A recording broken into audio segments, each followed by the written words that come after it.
Meeting will be live streamed and recorded and can be viewed on the DASD YouTube channel. So it's 6 o'clock and I'll call the meeting to order. Rebecca, was the meeting properly noticed? Yes. Perfect. And Ann, can we have a roll call, please? Sure. Jan Berg. Here. Brian Coker. Here. Sue Esser. Jeff Hahn. Here. Linda Lenhart. Gussie Lewis. Present. Gail Lovick. Here. Stephanie Saar. Here. Megan Taylor. Here. Thank you. And that brings us to the Pledge of Allegiance. I pledge allegiance to the flag of the United States of America and to the republic for which it stands, one nation, under God, indivisible, with liberty and justice for all. That brings us to approving the agenda. Would anybody care to make that motion? I'll make a motion to approve the agenda. Thank you. We have a motion and a second. Okay. All those in favor say aye. Aye. Any opposed? That motion passes. That brings us to announcements by the chair.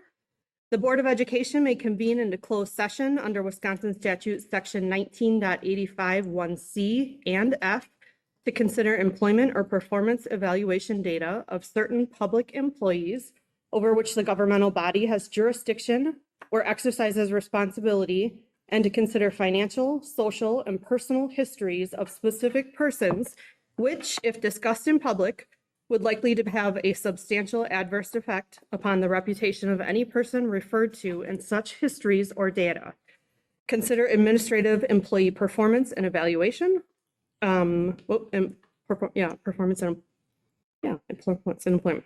And under section 19.85(1)(e), Wisconsin statutes for the purpose of discussing, strategizing, and deliberating a proposed amendment to the contract for sale of the Holm Education Center property. Closed session discussion is necessary to preserve negotiation and bargaining positions and flexibility. Longest announcement I've ever had. All right, that brings us to item 5, recognition of the Cole Award winner. And I invite Matt Sharp to come on up here. Yes, we are so excited about that. Welcome, Matt.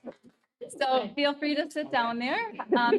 We are so excited about this as a district. It is a huge honor, honestly, to have the district recognized, to have a teacher like Matt. And a couple of things that stood out in his application. First of all, Matt is our social studies teacher at the high school, one of our social studies teachers at the high school. He has done an amazing job of helping to revamp the global studies curriculum, taking the leadership role in that, and really making sure that all kids' voices are heard through that as well. He is always willing to help in building like teacher groups to help get the work done, always willing to stand up and help. He has been a successful varsity soccer coach, which I have a feeling there might be some other words to say about that as well. And most importantly is that students absolutely love being in his class.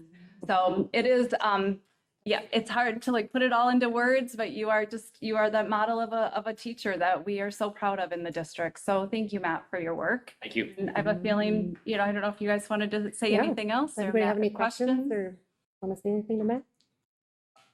I got real quick. Yeah. Give us a little bit about how you get this award. Like, what was the backstory of it to help me out? Yeah. So every year there's, a bunch of teachers from around the state that get nominated for it. Gail Lovick nominated me this year, which I'm sure helped my application quite a bit, having a school board president nominate me. Parent, it was a parent. So you have to receive a nomination from somebody to be considered for it. And then it goes to a kind of like a regional process for review and then a state process for review. And I also need to shout out Dr. Tates for writing me a great recommendation for it as well. Well earned. So yeah, thank you. So then, yeah, it goes to like a state committee that determines like winners from each part of the state. And that's how eventually it's chosen. There's 100 winners across the state, and I think this year there were like 1,200 or so applications. Wow. yeah, so it's pretty competitive. The other component to this is that there's a pretty big lift on the part of Matt. And what the beauty of the work that he had to do is reflect on his work. They require several essays that he needed to reflect upon. And that is one thing I do know about Matt, is that he's an extremely reflective teacher. He's done work with our full release mentor and instructional coach. And that I also think makes you shine as a candidate, as someone who's constantly looking for how to help improve not only his own teaching, but the school district, the building, the culture of the kids, the culture of the building. So again, his reflections were obviously stellar, because it is one of those things that not everyone makes it to that level. There is a little chunk of money that comes with the award, which is nice for both the building, so the high school gets some, and also for Matt. So I think he probably already has ideas about how to help I do. utilize that for the betterment of kids. So we're really excited about that for him too, because that obviously helps with when a teacher's got innovative ideas, to give them a little jump start too. Yeah, something I found out as well is that I'm the third recipient just pretty recently in the social studies department here. Miss Amy Jamber, who was here like a month or two ago to receive a different award, won it, I believe, in 2021. And who I was hired to replace, Colleen Kolash, back in 2021, also was a previous winner. And both of those teachers, I know they used a chunk of that money to be able to send part of our department to the National Social Studies Conference. So I already talked with John Rouse. I hope that we can find some money to also send some more teachers from our department to go to the National Social Studies Conference this December, because I just feel like it's, a great place for inspiration and, just to get new ideas and find, some new energy teaching. So Plus the power of collaboration through that, right? absolutely. Yeah. So we're really thrilled as a district. We do have a little token of appreciation for you. And I know that Kathy would normally get a picture. So let's see if we can grab. Yep. Let's do it. Let's do a quick picture. picture. And I don't know, where does she usually do? By the D, usually. Go on over there. Okay. For you. Thank you. And we'll come over here by the. He does, DJ. I'm never gonna be something that's anything, but I appreciate you.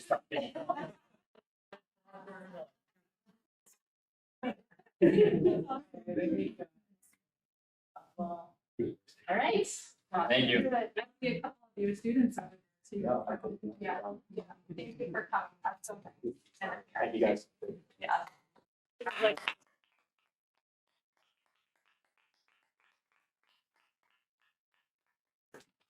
All right, that brings us to item 6, Board Education, presentation of the district food service program.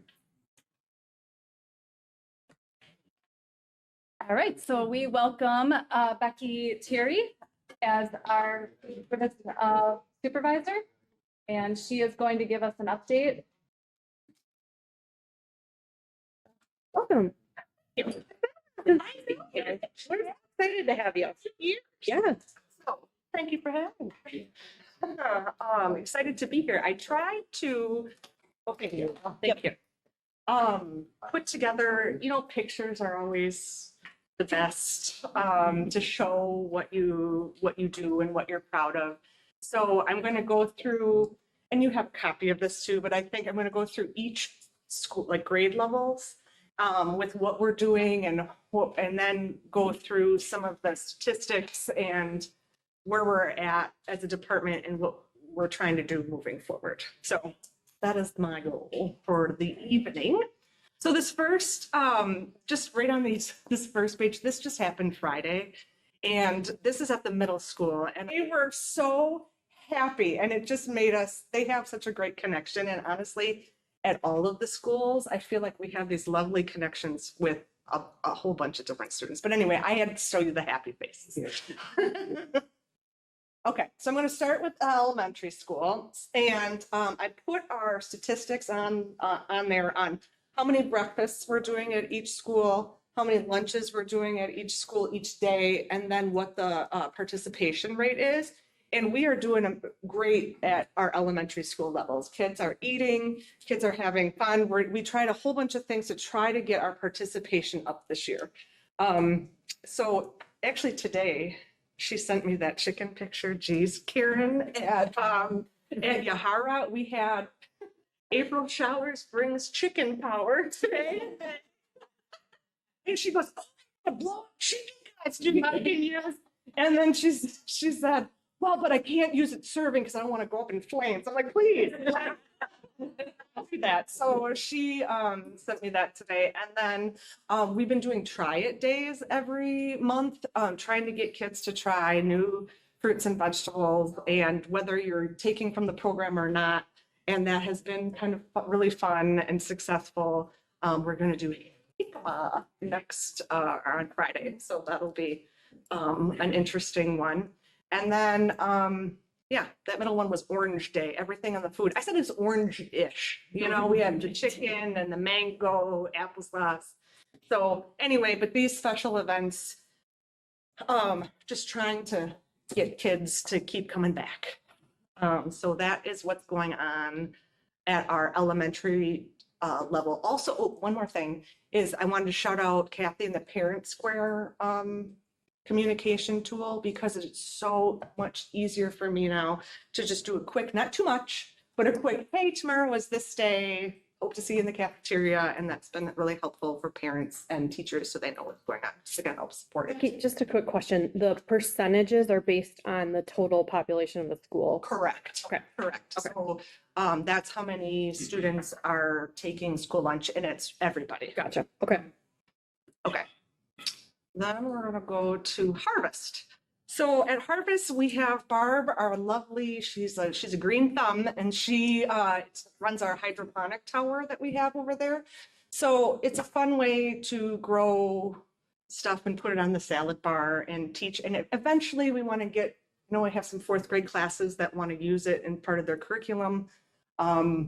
And it's just, we have it right out in the serving area. So as kids go by, they can watch it and see what's going on. So it's a nice education tool.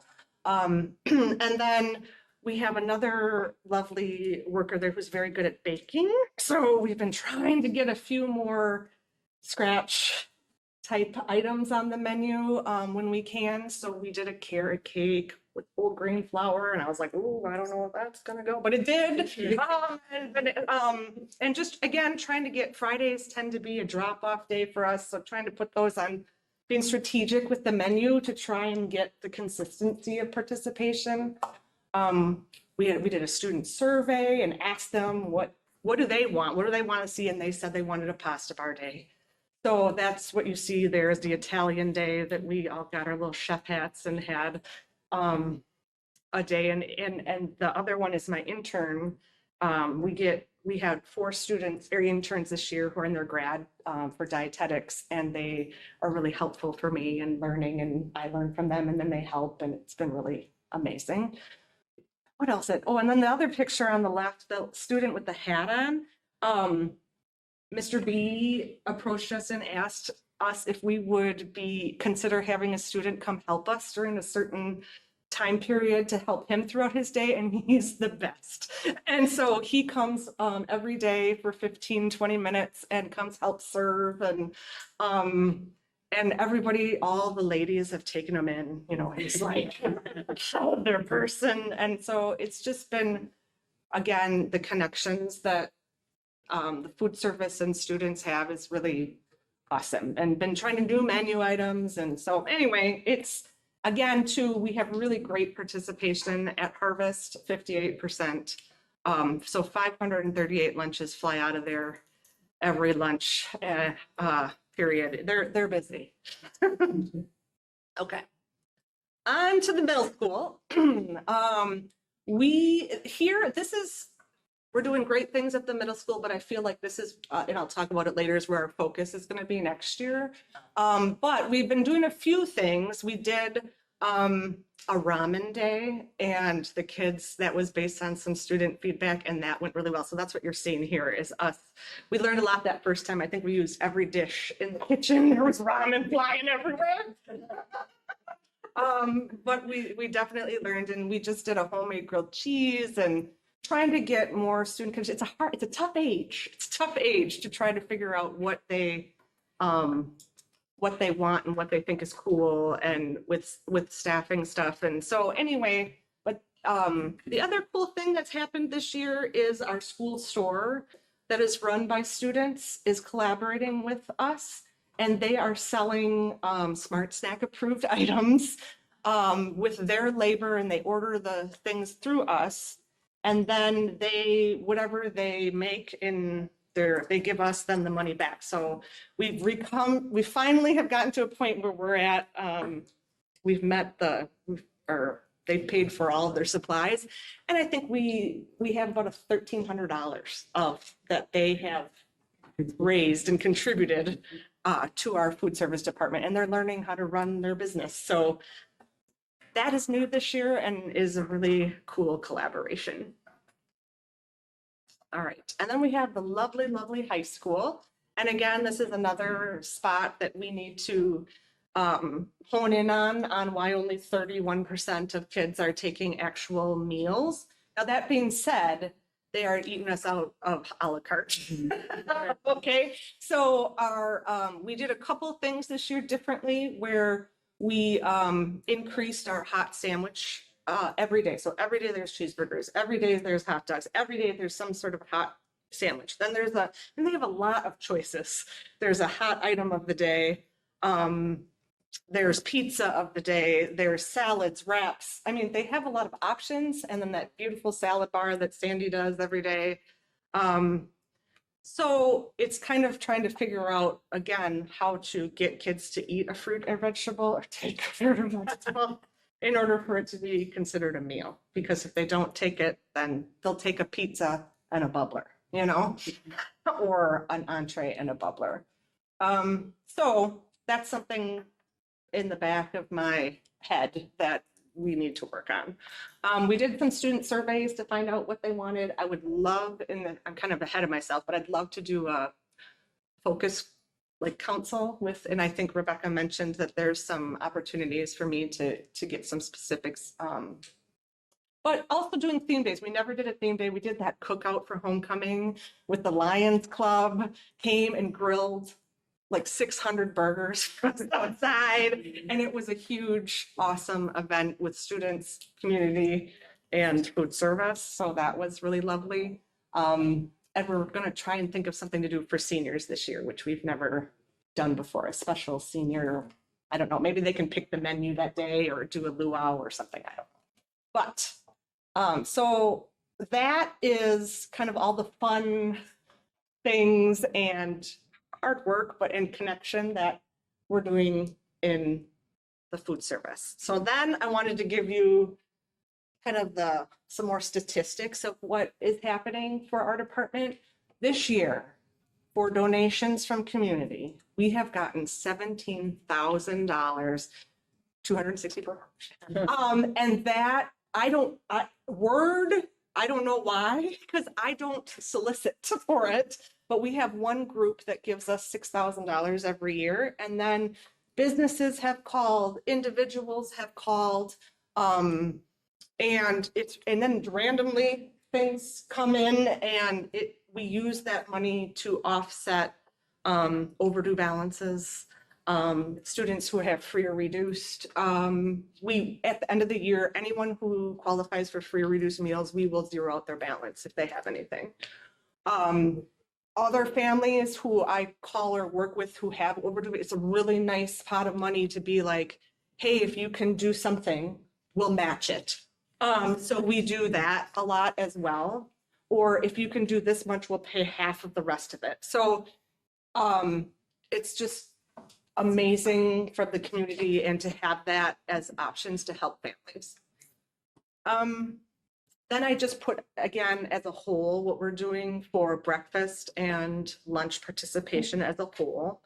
And you will definitely see for that lunch participation, it's only 46%. And that's what I was talking about, that middle school, high school versus K-6. So there's a definite opportunity to try to figure out our middle school and high school lunches. A la carte, though, has increased $300 a day this year. With the introduction of all those new sandwiches, I'm thinking of maybe doing something like that at the middle school too, and try maybe more options would entice them. And then you'll just see our free and reduced rate. And the one thing I just want to take note of this year, because there was a lot of things I wanted to do this year that did not happen, just because we have had a staffing problem in food service for the first time this year. And we've had like 50 absences average a month, and we only have 24 people. So every day there's 2 open shifts someplace. So we have lovely subs. We have 2 that, but they've been subbing basically the whole year. And so between Jessica and I and the subs and moving people around, it's just been an off year. So, but that, it's a note, right? For how we're doing. Again, this is now the finance part, because food service is funded through the federal government, the state, and families. And it's based on a per meal, it's based on participation, and then any a la carte stuff that you do. So I was really hoping our participation this year was going to be a lot more than what it is. But you can tell it's just rate the same, basically. But our a la carte is up, and we have managed to cut $40,000 ahead of last year. So our debt is still there. There's still work to do, but I feel like we're going in the right direction, and it's not going to be fixed overnight, but we are heading that way. So does anyone have any questions specifically about that? I do. Yeah, So if I read the numbers right, so Mhm. we're in a deficit of 150 grand, we are right now.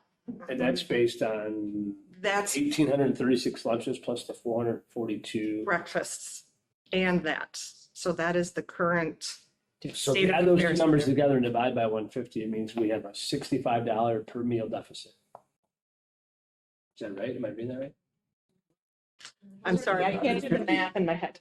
Take 150,000 and divide. Those are daily lunches. Daily, not for the year. Oh, Just daily, thank you. Yes, yes. Sorry, it's crunching. What offs, Year to date, right? Year to this date, is February year to date. Okay. I don't have March. And then, it's only 2 months.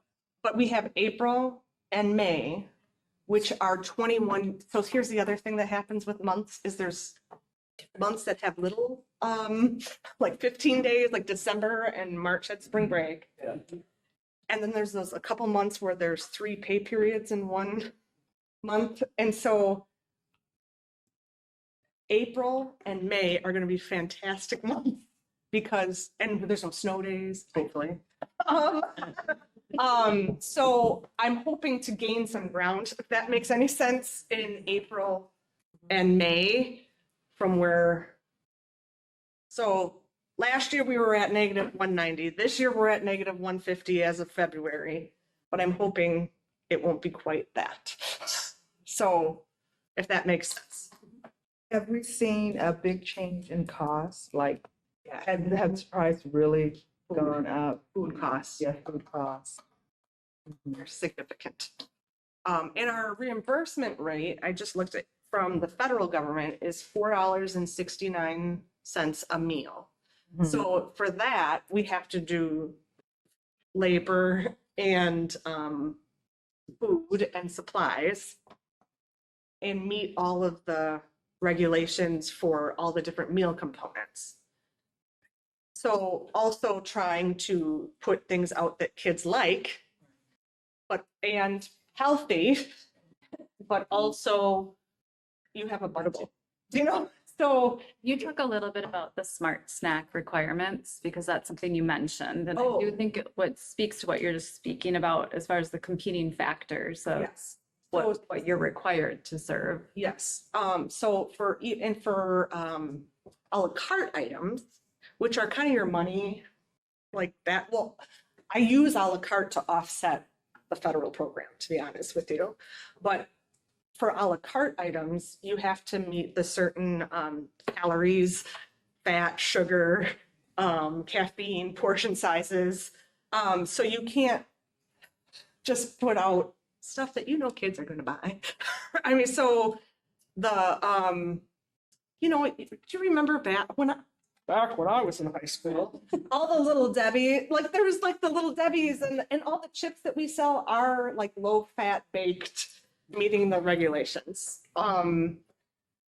We honestly, for a la carte, the stuff that we sell that makes the most money is just extra portions. So like an extra sandwich or an extra slice of pizza. So they'll get the meal and then an extra sandwich or put it together. And then those honestly, those bubblers. But at least the caffeine is it. I have a yep. We're on the caffeine. Yep. But they are minimal compared to some of the other things. Yeah. But anyway, so that's, again, it's a balance and we're working on it. Again, I'm hoping to really target that middle school next year and get in with those kids and find out what we can do to have them come through the line and why they're not. But then I have a teenager and I'm trying, and I go, geez. Well, so there's a lot of factors. So is there like in order to, I want to say break even, is there a goal percentage per building that we're targeted to hit? Well, if, I mean, that 58% that we're doing K6 would do it. Okay. Right? Yeah. You know. If we were consistent. So Becky, I have a question. Yeah. We just talked about from the federal Yep. program, you're getting $4.69 per meal.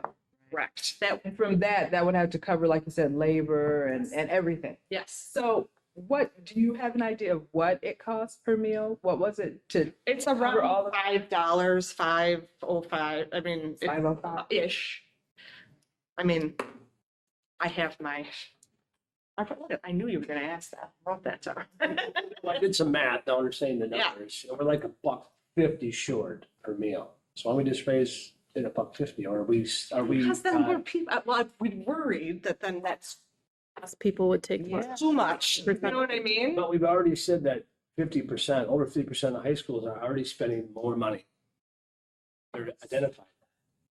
So it's not, Maybe more on, I'll continue that. That's really that's a good question. Yep. About what is the tipping point, right? Of charging, and it's worth exploring. Yep. And could, turn it into some kind of feedback loop. Mhm. Those are another step of Yep.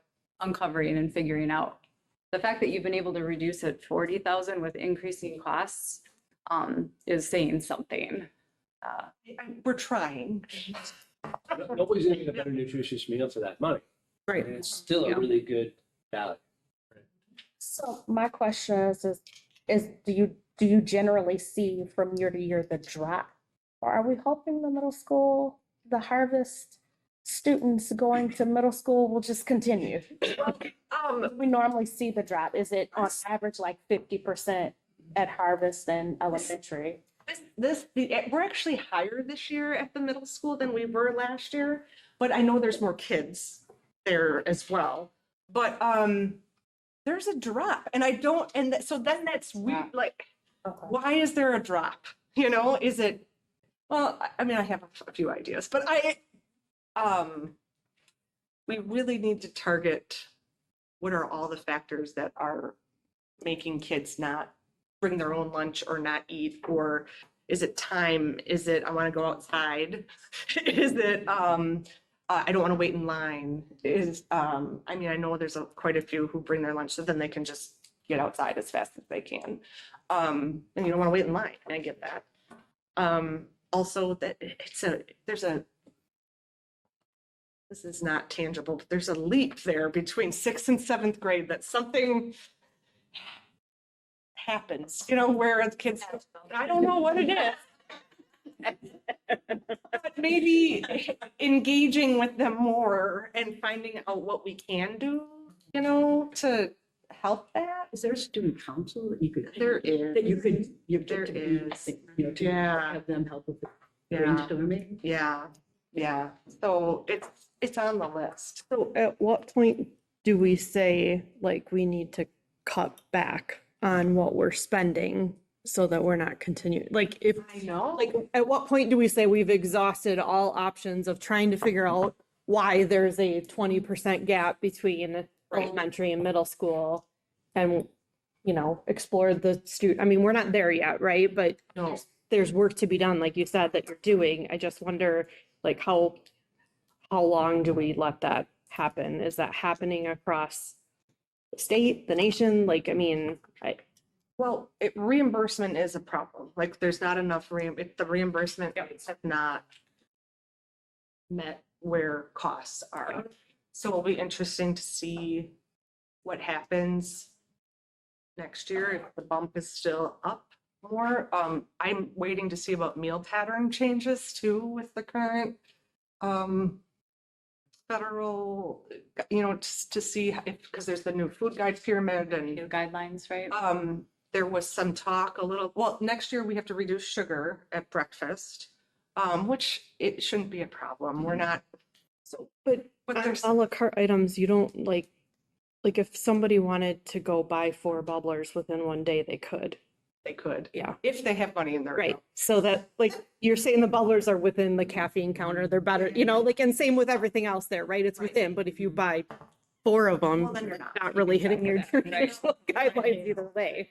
I don't know. Okay.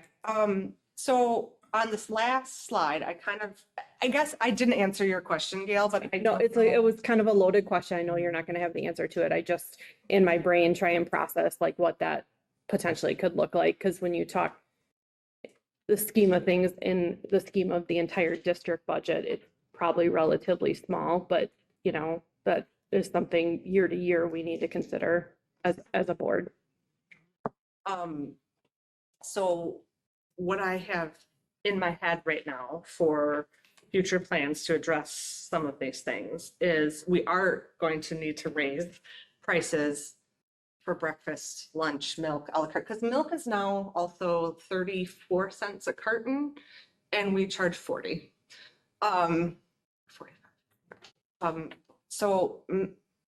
mean, it used to be 19. This is way, I've been here 20 years, guys. 19 cents. Anyway, but really, I don't know if we're gonna raise it that much, but there will definitely need to be a jump on that. I did a little analysis last summer, and I'm planning on doing it now on actually costing out each item that's on the menu, and found quickly that for some reason canned peaches last year were like extremely more expensive than other canned fruit. Well, then I just didn't put peaches on the menu. Right. Like, so it's those little tweaks to try to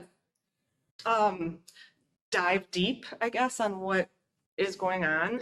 Also, the Gordon Food Service is who we use for our distributor, and the co-op that we have, 50 some school districts, are really, as a group, trying to hone in our order guides so that we can get better pricing on our food. So like chicken nuggets, for example, if everyone buys the same chicken nuggets, we would get a better price. So we're looking at that. Also, Gordon Food Service wants us to buy food during the summer. And if we buy food during the summer, because they want to keep their drivers working, they'll give us 15 cents a case for the rest of the year. So we tried it last summer and it worked. So we're going to do it again this summer. So all those little things that are trying to address food costs, I guess, as much as we can. For participation, again, I already said we need to just keep doing what we're doing, K-6, and then focus really on the middle school and high school and get focus groups and look at meal flow and look at variety and just really tailor into what those kids would like. And then the last thing is this summer will really look at our staffing again and see what is our meal per labor hour, what are we allocated correctly, and if we can make any decisions there, we will too. So So at the high school, mhm. we have how many lunches? 2. We have 2. So do we find that we're running out of what they want? See, that is another, By the time second lunch Yep, comes yep, in, if yep. you're getting there late, they're not getting it, so they probably don't.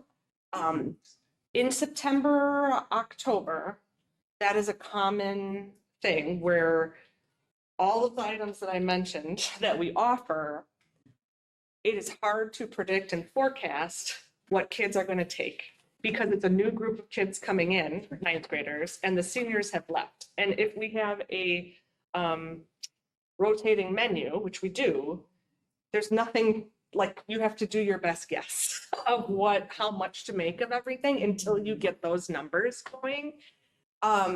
So we take meticulous notes on what, and then you have the A-B schedule, Right. right? And then, so one day, if it falls on a A day this month, but a B day, like, you have to really, Yeah. it's like a puzzle. And Camilo does a really good job, but it's hard. And so when families call me, I always try to explain this. I'm like, okay, but we had food. It's one time. I know that's not what they want, but to your point, it only takes one time for a student Yeah. to be like, they didn't have what I want. I forget it. Yeah. So it's We also can't afford to waste. So exactly. Yeah, you can't That's again, the tension that's. Yeah. So Well, and like you think about, all the students, wonderful students that are part of the release program for the apprenticeships, right? That might be releasing to go to work yep. or not going to school every other day. Yes. That affects numbers Yeah. for lunch. Yes. And Whenever there's a snow day, I am internally like, ooh, there's a snow day. But then I'm always like, oh, there's a snow day. Because that money, that revenue is gone. So, but it is, I try to allocate that in, but it just is what it is. And kids eat no matter what, right? I mean, if their balances are in the negative, Yes. they always still get. They're food. always able to get Okay. a meal without, they're not supposed to be able to get a la carte. Right. Yeah. A few questions about meal debt. Yep. So how do we compare within Dane County? I guess is one question, and not just about debt, but how in terms of lunch, the whole budgeting and participation is how do we compare? And then with meal debt, I'm wondering how much of the debt that we talked about is connected to meal debt. And you already said that we don't, so kids who get free and reduced lunch, it gets wiped clean at the It end of does. the year, right? It does. But what It does. about, are there other kids that it doesn't get wiped clean? Is there a meal debt that's part of that budget deficit? Okay, to answer the first question, how do we compare to other school districts? I don't have a list of what every school district's Does for everything, right? debt is. I think it depends on a lot of factors on how the school manages or allows to happen, right? But I could get a piece and bring that back to you. That's not a problem. I don't think we're like way out there. We're not an outlier or anything. As for the debt that kids have at the end of the year, we do roll over anyone who's still in the district to the next year. That being said, if they're not free or reduced, they're paid. I have a list that we contact and say, hey, we noticed you have this.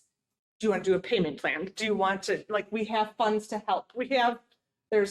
Can we have you fill out a free or reduced meal form? So we have avenues to help families. However, that being said, sometimes it just rolls over if you don't hear. And then we have to call. Start over the next year. Yeah, So how big an amount is that? That might be 10 families. So like what kind of money? Oh,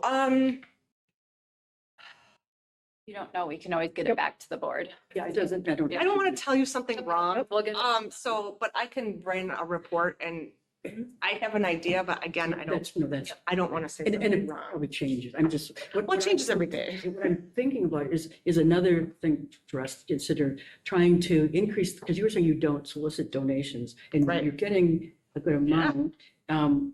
Does some amount come from the community foundation? Oh, The DeForest Community No. Foundation does not, okay. Anyway, I'm just trying to think about other possibilities, which might be to more systematically request, solicit donations. Mhm. And especially to maybe offset at the end of the year so that nothing rolls over. For example, Sure. that could be a small thing to do. But anyway, I think there Yeah. may be some room Okay. there as well. The use of Parent Square has helped get the funds in faster because Kathy Williams worked with the team to have it be a direct link when parents have too much that they need to pay in the account. They get an alert and then it links right to it and they can pay for it right on their phone. Whereas in the past, it used to be an email, or even a letter. It was sometimes for some of our fees, it was a letter in the mail. Family, it's been so much easier now to because it's all manual. I have my lists and then I'm going in and then I'd have to find so now I can just type in the kiddo's name and find their things and hey, how you doing? It's me again. It's me. How can I help? So that Parent Square is really a good. It's been helpful. Becky, remind me, is breakfast, are we required to offer breakfast options for kids? You're not required to have a school breakfast program. Okay. However, we do participate in the school breakfast program, which is also federally funded. And free and reduced, well, does that Correct. affect breakfast? as well, Correct. right? And for K-3, the milk program, the Wisconsin Day Milk Program, free and reduced would get them free milk for that too. And then 4K, what is 4K? 4K is not part of the meal programs because they don't Because they're not, have meals. Okay. But 4K, the 4K that is in Eagle Point, in the building, and then also the early childhood program, we have a special, it's not the Wisconsin milk program, it's a special milk program. They are participating in that, and it's like 5 cents a month. so as long as our 4K is half day, it's not. Correct. It's not an issue. If it were full day, If there was full day, then they would probably we'd have to roll them into the National School Lunch Program and the school breakfast program, if it was full day. thank you. So have you ever operated in the black? I mean, it seems, I just seem to remember many years, there's very. This is the first year or last year, It's the first year. well, COVID. Well, Remember okay. COVID. All right. This is last.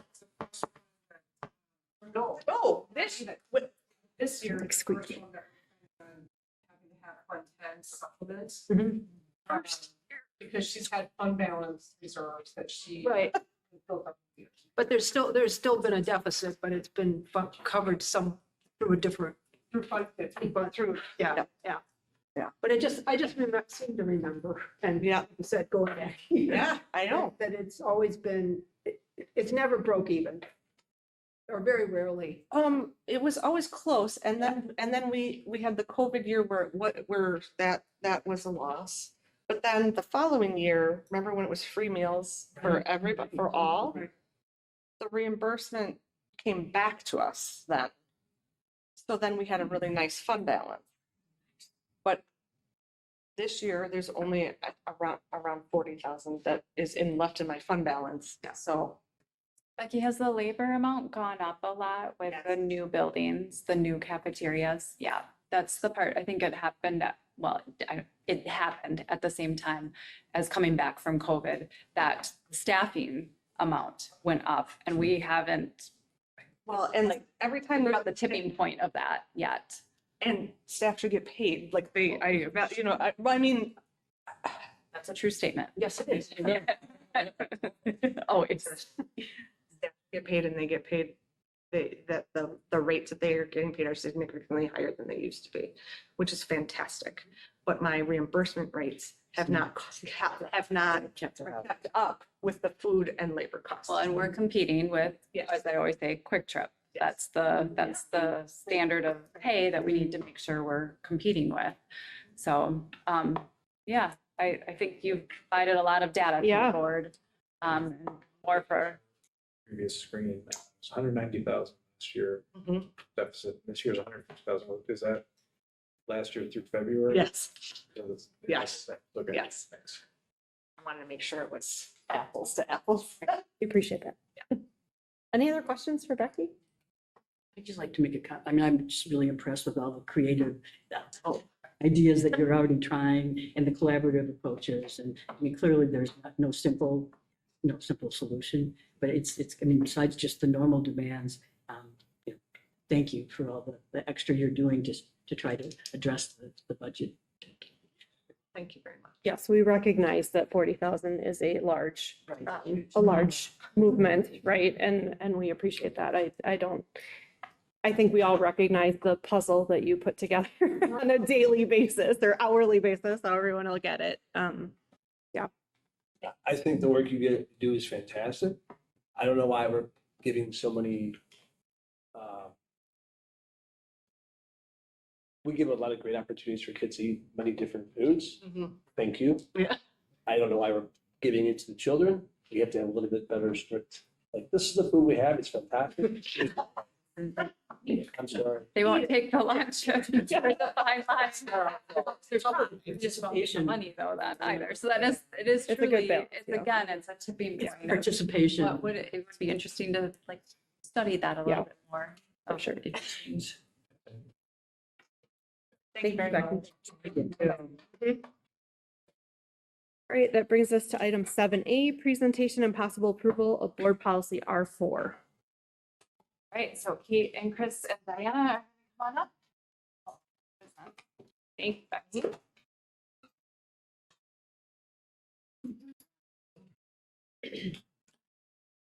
Welcome. Right, Thank you. hello. We see you guys all the time, but happy to see you again. Thank you. Sorry. Here you go. Thank you. Okay, we are here for R4. And so this is collaborative and responsible citizens. Students are productive and collaborative contributors to the workplace and in society. And so for this report, we saw growth in connectedness, citizenship, and wellness indicators. There is an opportunity to increase and support our social emotional learning at our K-6 levels. The report includes 6 defined results, and we are supported with evidence in 17 indicators. You guys will hear about how 13 of those indicators are in compliance and met the indicator benchmark, and 3 of those indicators. I'm having a really hard time speaking today. Stop, take a breath. 13 of those indicators have met the indicator benchmark. 3 are below the indicator benchmark, and 1, we are still establishing that baseline data. So it's just looking at it in a different format in terms of meeting indicators, looking at our index scores, connectedness, citizenship, and wellness. Also meeting the benchmark on our SEL competencies at the middle and high school level in all 3. And then our civics exam indicator. So those are all meeting. Did not meet, looking at our SEL competencies at elementary and intermediate. I know Kate's going to talk about that in a little bit. And then this year was the first year establishing baseline on community service hours at the high school. These are the pieces of evidence that we use to put together this report. So looking at our student engagement survey results from the middle and high school, our social emotional learning competencies, looking at the first grading period. And again, grading period is semester or trimester. With our middle school and trimesters, we pulled it at the end of that. The other buildings at semester. Civics exam results, something that we track internally, and then the ACP exit interview form. So for those of you who've been a part of the ACP presentation panels, when students are done, they complete an exit interview form, which then they document their community service hours. So last year was the first year that we did that. Looking at prior year capacity building action plans and outcomes. Just talked about it a little bit. Last year's senior class was the first year that officially documented community service hours. This is something, as we've talked about redefining ready, we've been talking about with students for a long time and building lessons and advisory. Last year was the first year that we started collecting this data in terms of when students leave, how many hours have they accumulated. This is also an area, as you look at the percentage of that we're going to put more time into and really start to understand and help students with the idea of giving back to your community and how that really impacts them positively as they move forward. So it was a good baseline for getting that information. And so this time last year, we were talking about how we were intending to hire a K-6 behavior support coach and then also our PBIS coordinator. And so we are in our first year of implementation, and we've seen that those folks have been really able to provide additional layer support for our classroom teachers in identifying different supports, helping putting those supports in place, taking data, and really supporting students kind of that are needing that additional support outside of our typical PBIS systems, and really kind of thinking creatively and being another being able to build that capacity with our staff and with the students. And then our PBIS support, our coordinator has been able to really focus on those systems and really trying to see the systems that we're having in place are really kind of growing and having that calibration across to all of the K-12 sites, and really looking for opportunities to continue to have that calibration so that students have a similar experience within PBIS as they move kind of through our system. Just a reminder too, that the PBIS coordinator is a stipend on top of a full-time teacher. So yeah, Thank you. balancing all that. We also reference some small groups and mental health partnerships. And so really knowing that connectedness and focus on that social emotional support also includes that mental health support. And so we are continuing with those partnerships with community providers, providing one-on-one supports. But in addition, we've been able to do some co-facilitation of some groups with some providers as well, focusing on regulation, grief, and some kind of explorations around that additional regulation strategies and tools. All right, so areas for improvement. So there were 3 indicators that showed areas for improvement. They are the elementary and intermediate social emotional learning competencies. And so we have 3 slides on each of them. And I will speak to all 3 kind of collectively. We also have an indicator revision that we'll talk about later, which plays into also as I discuss a little bit more about the areas of improvement. So these are, as a reminder, at K-6, we have these social emotional learning competencies, and there's a lot of learning with students about the competencies and practice and support for them. And then the teacher provides feedback around the competencies for students. And so it's teacher feedback to the student and also to families. And so that is how this is given. And so this is coming from Skyward, and the benchmark is 80%, and we are below it for all 3, or in the range of 70s for all 3 of them. So a few things to know about that. A few years ago, we did clump, can't think of a better word, elementary and intermediate school together, and just thinking about developmentally, students in kindergarten versus 6th grade are in very much different places. Something else to know, when we look at K-3 this year, our elementary schools, a few things that have happened specifically there. One is we've adopted the Character Strong social emotional learning curriculum. Previously, we had Second Step, which is what we have at K-6, for K-6. And so Character Strong is a new adoption at the elementary level. And so we are shifting that, and there's been a lot of learning around the social emotional instruction through that. We also have the Tier 2 support for that as well. We've also started using the Sabers, My Sabers, which is a social emotional learning screener for K-3 students, which is new this year, giving us different data to look at when we're looking at our students and how to support their needs. We also do have the coach and the PBIS coordinator, which has also helped. And when you think about standards-based learning, with all that's been happening, all of our K-6 we looked at the rubrics that they use for social emotional learning. K-3 has even more so because of all of the changes that I've just identified. They've really put a focus on it to make sure that what their expectations are in alignment with developmentally appropriate expectations for students at those age levels. And so there's just more of an awareness around it. So I would say, in reality, this is probably more indicative of where our students are with their social emotional learning at the K-3 level. Would you say, I know when we talked about this quite a bit this year, that it's a bit more rigorous of the expectations that or maybe the feedback loop is more rigorous than what it's been in the past? I would say it's more rigorous, and it's also just as with all of those things that have been going on, the staff at the elementary have just done a lot of, between standards-based learning, a new curriculum to teach social emotional learning, and a new screener to determine supports for social emotional learning. It has been on the forefront of our teachers' minds at K-3 because of all of that. So they're just more aware, so they're more hyper-focused on it. And I would say our expectations are more accurate to what they should be first. That's a better way of saying what I was trying to say. Thank you. That explains why the score have dipped. Yes. And it's actually the right thing in many ways. And I want to say is because we want our youngest students to really get strong SEL skills that then translate going up.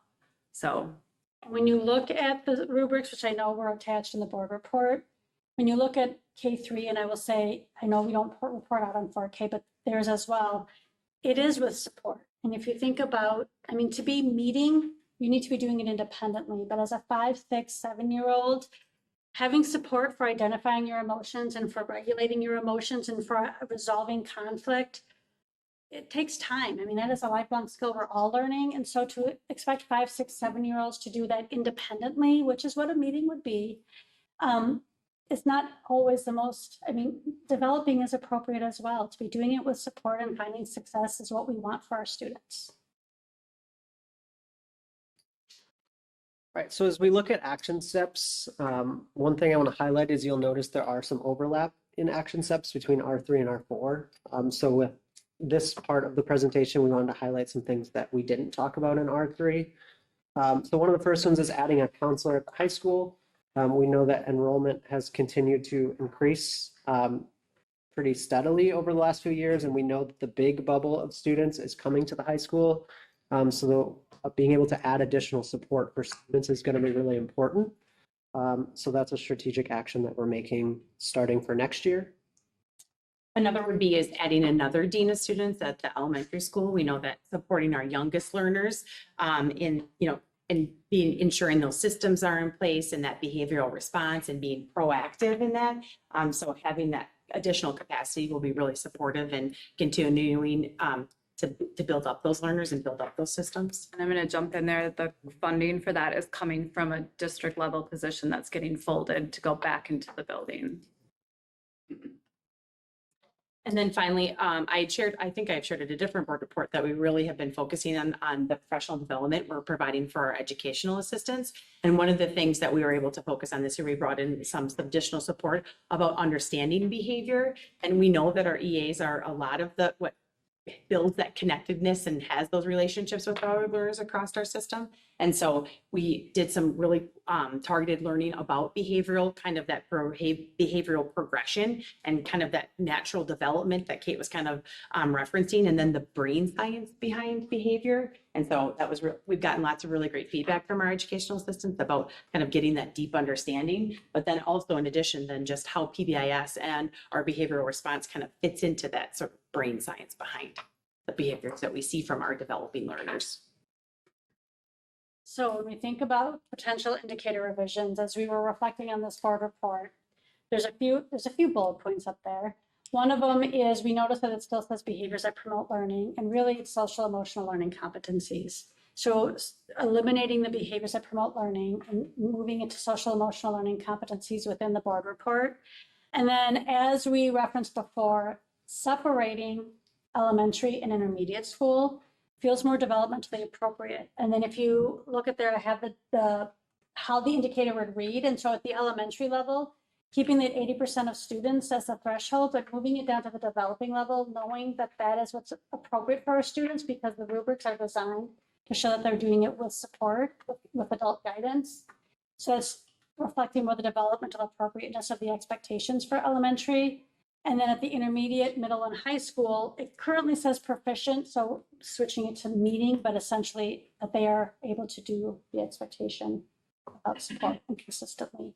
So those would be our recommendations for indicator revisions regarding those 3 areas. I would say part of the reason for the language change too is so that aligns with our grading language as well. So developing and meeting are the 2 on our scale for that too.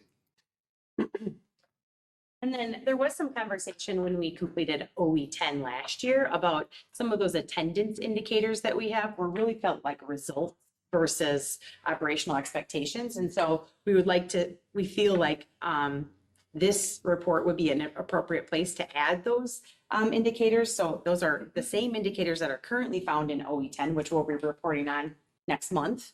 But that we would instead add them to this board report, knowing that they feel more results. Okay. For that reason, we have marked this report as making reasonable progress with the exceptions noted. Thank you. I would entertain a motion at this point. I'll make a motion to approve or to accept the report as written. Okay, we have a motion. We have a second. All those in favor say aye. Aye. Any opposed? Motion passes. We now own the report and can ask questions. I have a question. We were talking about the social emotional, learning and behaviors with our, early learners in elementary.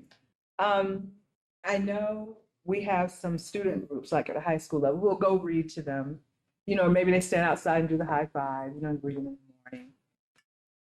Have we looked at any kind of research on how having like an older mentor for this student would impact them? Because kids seem to learn from each other so fast, right? They think they're so cool and they want to be like that, and they just pick it up really easily, right? So I know the older students, they're in school too, so they don't have time, to take a job and do that. But is there any research that we've seen or anything like that? Or? So we've actually started that on a really small scale this year. We had some from the BSU up at the high school. We have a student that is mentoring one of our students at one of our elementaries. It just started just like last week. And so, I feel like we're kind of going to use this as an example or an opportunity to then see if we can scale it up. But BSU? The Black Student Union. Oh, thank you. Mhm. Yep. And so I feel like we have some more formal, like we have our, sorry, go ahead. What'd you? Yeah. More formal programs. Where, Heard of that? yeah, where that's like a class that's part of the student's day. And so they Right. are there for like a whole hour and like that partnership between the classroom teacher and the student is a little bit more formal. And then we also have like some of our mentorship, like the ed interns and things like that. Where there's opportunities for those high school students to be in elementary classrooms, but I feel like a mentorship feels a little bit less formal than that. And so I do think that there's an opportunity that we're kind of starting small, and then we could maybe take a look at expanding. Yeah, we're trying to learn about what are all the barriers, like this high school student schedule, the transportation, Yeah. things like that, parent permission. Yeah. So this is a great way to get some of those kinks worked out to see if we can scale it up. Other questions?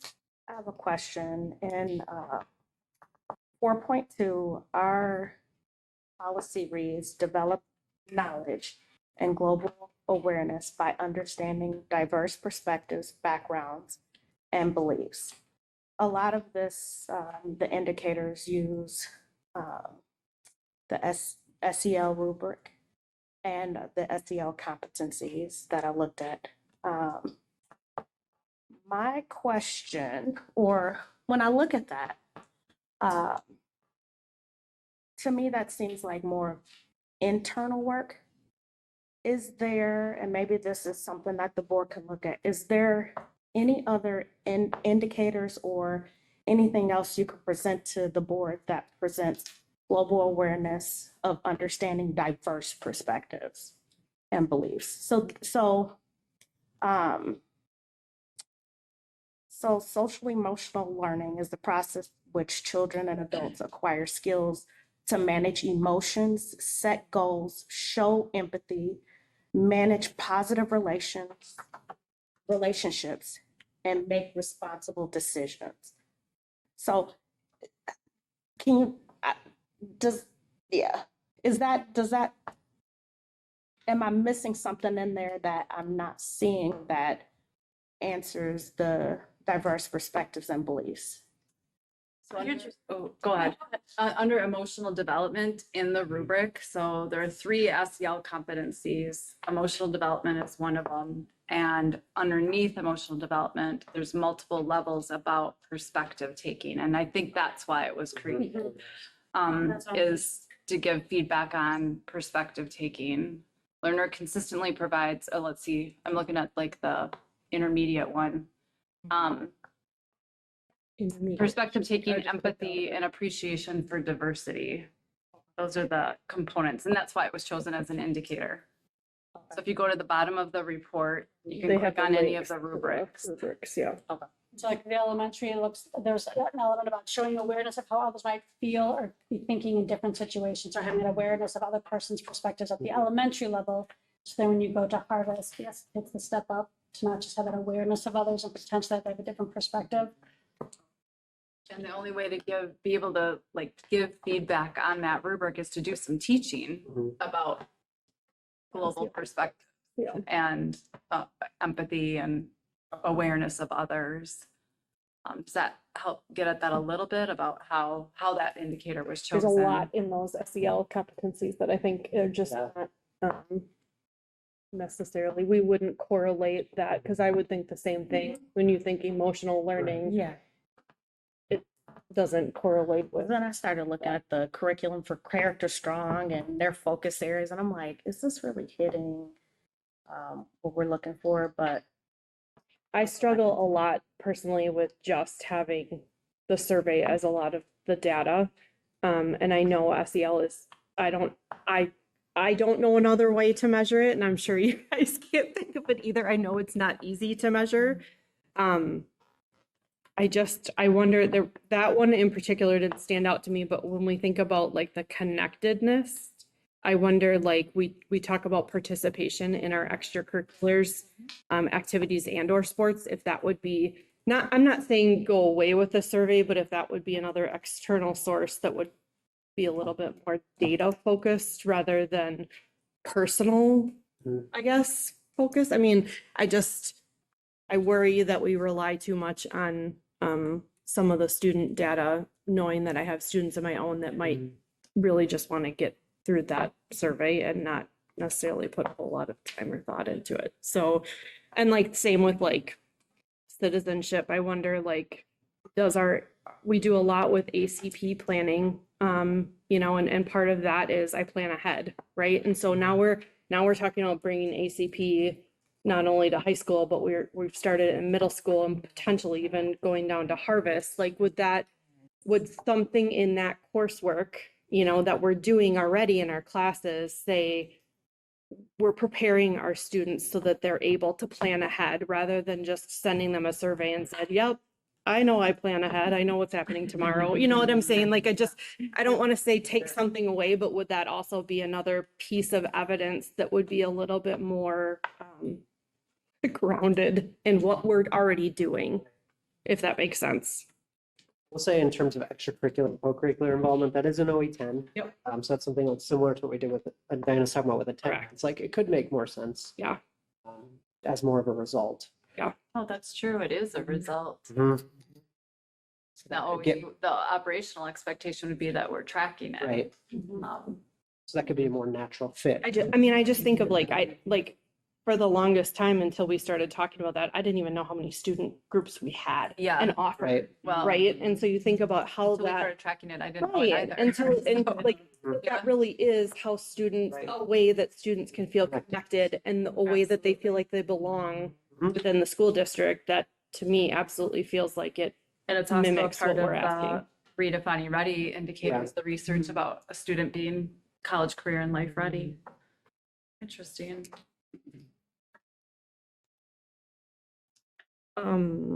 Any other questions?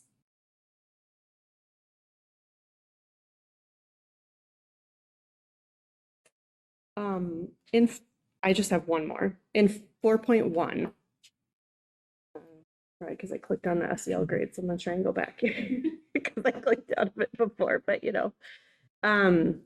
we talk about like the connectedness, but we're asking them to accept responsibility for their own actions. I guess I think of that as more of like a behavior thing. Right? So like I looked at like when you look at your student's grade book, right? If I were to go on and look at my own student and see like expectation grades or participation within class too, like if you're accepted, like do I participate in class? If you go down to the connectedness and you look at that, some of the questions that they ask, like are those grades that we're taking in those portions again meeting that?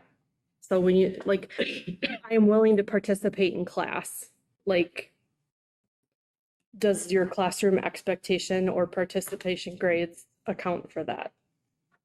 Or would that be a measure of it? Does that make sense? Yes. Yeah, I say, yeah, I participate, but then you go look at my grade and Megan doesn't. And your say a word. teacher says your classroom participation grade does not reflect what you had in the survey. Yeah. If that makes sense. And I know that wouldn't be true for all grade levels either. Like, I don't think they have classroom participation No, I don't. grades in elementary and intermediate, do they? It depends on, The they've actual- got standards that Okay. address. I mean, there's like speaking and listening standards. And listening. Okay. When we have discourse, we are listening for students. Speaking and listening. I guess I was just, in some of them, I was looking for other ways when you look at what we're asking the students in that survey, stuff that we're already doing that would be easily to measure to add to just the survey. That was kind of my gist of that, but that's just me struggling with just surveys. Other questions? No? Jan, any questions? No?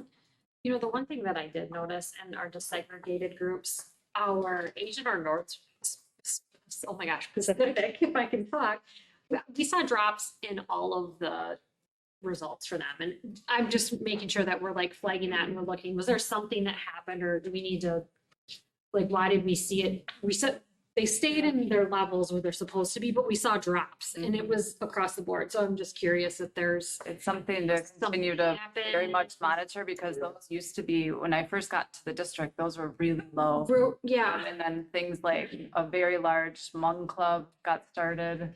And I think that's been really important to Yeah. our community. And so, yeah, we want to keep that monitored. I don't know I don't know if there was like something like a root cause. Yeah, or to see that correlation. drop with that group and it was all across, Yeah. huge drops, but like. Something to keep It's just something monitoring. I didn't notice and I thought,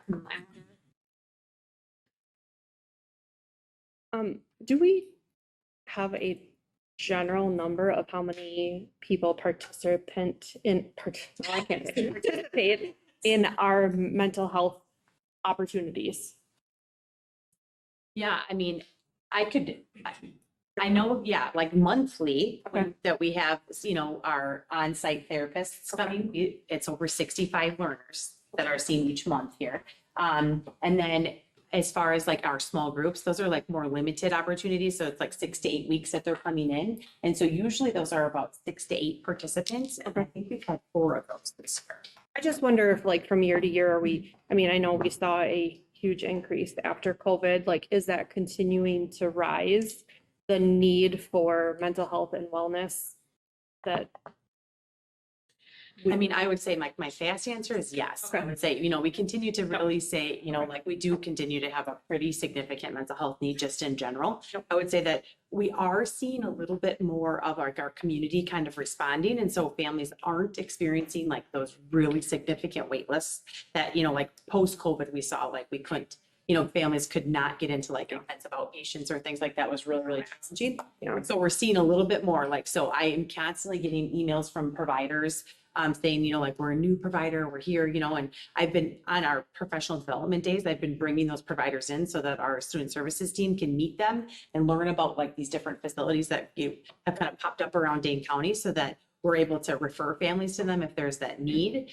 Our really good part, you know, our partners that we have those MOUs with that come into our facilities, we're seeing that, you know, they're having more availability with their therapists and things like that. They're working really hard to accept more families' insurances, you know, so I feel like we've made some ground, but I would say that we still do definitely have it. be interesting to see is of those kids, like from this year, how many still need it next year? Or how many are we like, we helped them this year and now look, they're thriving next year, you know, like me, I think that would be. There's probably some change, because if she's saying she has monthly numbers, I'm sure it changes all the time. I would say, so like, I feel like we have some families that, you know, and students that like, they see, have like a pretty acute need. And so we see that they're seeing them like every week or every other week. And then, you know, then what we see is like families then start to like kind of space it out a little bit more. So now we're seeing them every month or maybe like on an as needed basis. And so I feel like it kind of ebbs and flows. And then acuity, you know, as kids kind of mature, you know, so they could be like an established client, but then like something happens and, you know, kind of it's like a, I mentioned that because I feel like the small group thing is new, yeah, right? And I We've been just really working hard. Yeah. it's like different and new opportunities. The need is still strong. which- Yeah, definitely. Any other questions? No. Okay. That brings us to B, the potential indicator revisions, which they had mentioned. Oh, yeah. To approve the monitoring report. Sorry, thank you. Okay, we have a motion to, and we have a second. you. All those in favor say aye. Any opposed? All right, motion passed. Now that brings us to the indicator. Thank you, Brian and ma'am. Which they have mentioned in their report. Is there any questions on the indicator? The only thing that I understand moving it to the support for those K to 3, but why not keep proficient in there? Why not challenge ourselves? And maybe it's we move it down to 75% on proficient versus the 80% with it. But I just think it's, you know, and I think that there's good reasons. I mean, there's good reasons, obviously, that we need to look at the developing because they're K through 3, they're developing constantly. But, you know, I think it's also good and it shows that growth and I don't know. I'm curious if you pulled apart, because right now it's K6, right? Correct. So if you pull that apart, I bet 4.6 is much higher than K3 in those numbers. I don't know. I guess to me, it makes sense, right? Yeah. K3, I expect developing. But I would challenge you, I think 80% at 4.6 middle school and high school is probably, I'd like to see growth between those. So that's something to think about for the future. Like you're saying, increase the threshold. Yeah. Okay.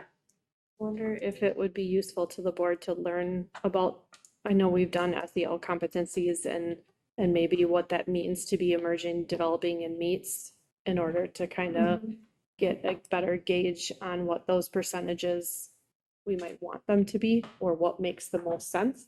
Once we look at those individual grade levels, I mean, I know you included them in their report, but I think an understanding of that might be helpful. I agree with that. What number should it be? I don't know. Yeah. I don't kind of space. Right, and then because I could also say like if we kept the way it was written, but change that 80% to higher if we're doing developing and meeting. Right. That's another option. Yeah. Instead of having 8% as that benchmark for K3. So we need a little bit of a direction though on like, is the board wanting, I'm trying to understand, you want board education at about each grade level in the benchmark? Or are you? That's my opinion. I think if we're gonna give an opinion on what the number should be, I don't understand enough about that to give it. It's just the K3 numbers, right? So we're gonna break, the request is that we break out K3 and we do 4.6. 4.6 will stay at 80% proficient, like that doesn't change. K3, we wanna move it to developing at 80%, and then we are talking about taking away proficient away. I think Brian suggested too, Brian had the suggestion of, do we want to see growth between intermediate, middle? So my suggestion would be to bring these SEL scales back, have a discussion or learning about it as a board.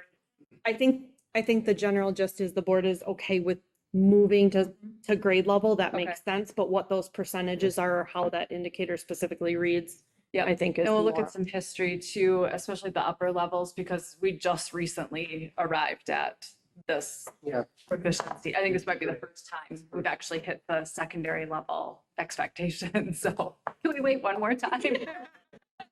But I also get it. Like we'll bring more information inside as a group. At the end of the day, you guys are presenting to us based on our policy, which is that we want kids to leave the district equipped with this. So to you, is what evidence do you think is going to prove that to us? Fair. And so, you know, I'd say back to some education, and these are recommendations of what we want those baselines to be. I'm fine with that. Yeah, and you're 100% right that when you just said it, this is the expectation when they leave the district. So you would want the very best scores to be when you're leaving the district. Yeah. So, yeah. Yep. I appreciated the attendance. I think that to me, when we're trying to strengthen the idea that being in school matters, right? And that message that we're sending out there, to me, putting attendance in here as a result makes absolute sense. Anything else for the indicator changes? No? Okay. Input for the summary statement. I know Jan's been feverishly writing over there. See notes. I have Yeah. nothing, because You have nothing? everybody's been all over the map. Yeah. Navigate the summary of all of it. Right? Stephanie says she's got some too. I don't know if you guys want to recap or if you guys think that we have enough. You have enough? You good? Jan, are you good? Yeah. Okay, okay. All right. Thank you. That brings us to item D, board consideration and possible approval of district budget parameters for the 26-27 year. I assume Kathy's coming up here. Yes, Kathy is coming on. Bring up. Fred with me. Yay! Item. It is here. I'm assuming you want this, Kathy? If you don't mind. Rejected. Thank you. I was getting excited yesterday. I'm like, I'm going to be healthy enough to talk to the board about budgets, unlike the last time.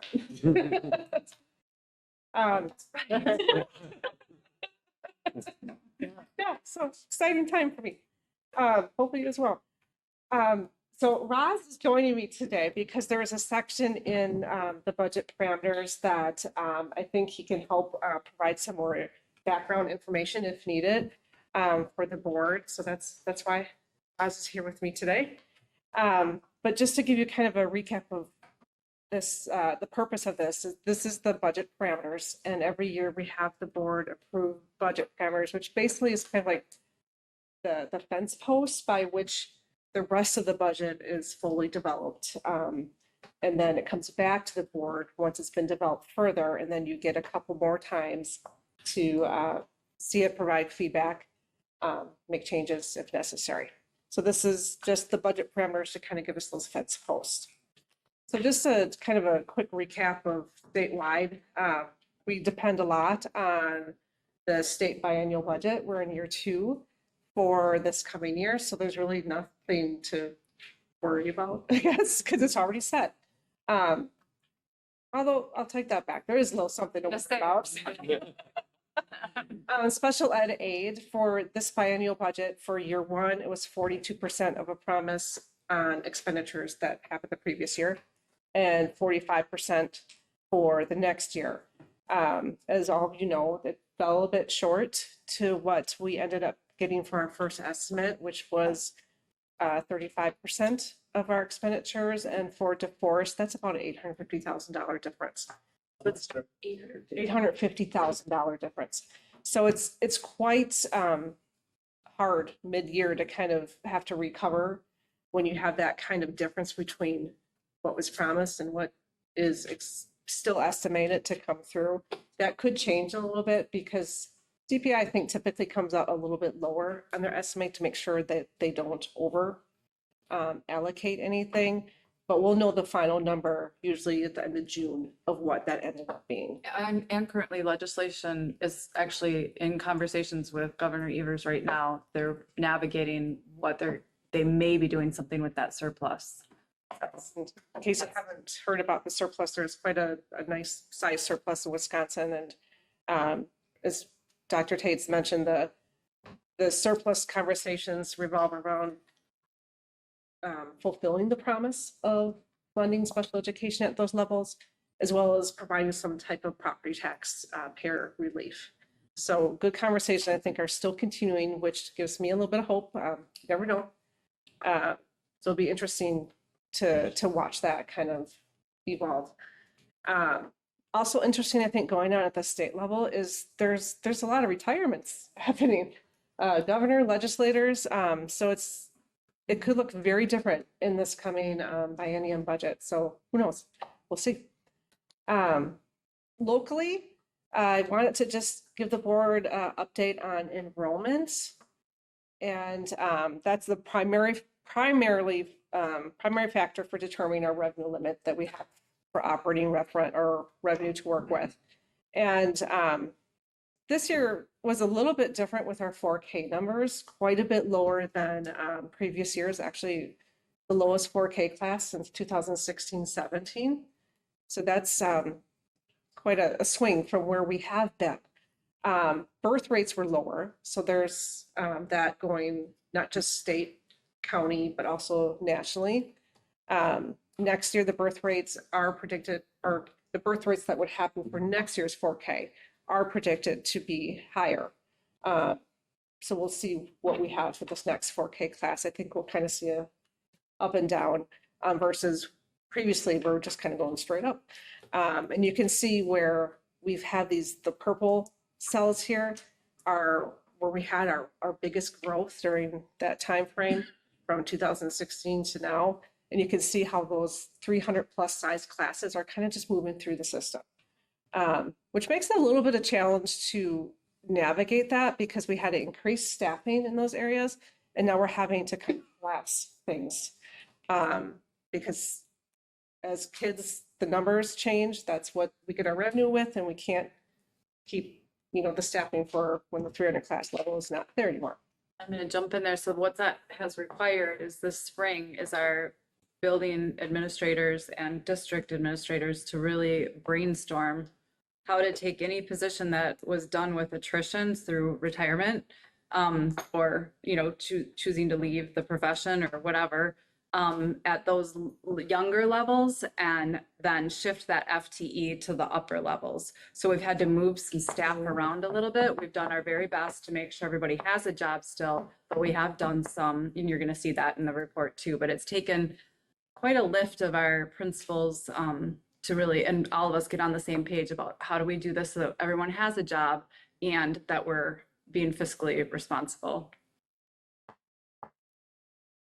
Also, for local kind of information is housing trends. We still have a lot of strong growth in this area, so that's a good sign for us. That's not true in other communities. Village of DeForest, they're less single homes than they have in the past, but Village of Windsor is still really strong.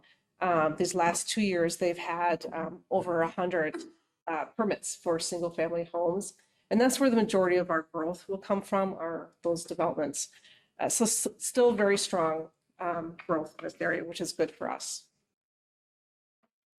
Okay, now as far as major budget assumptions for building the budget, we're going to continue existing programming at all levels. There's no big changes planned for that. Maintaining the cash flow reserves that are for our board policy and maintain our class size goals. For revenue assumptions, again, revenue limit is our main factor for determining how much we have to work with.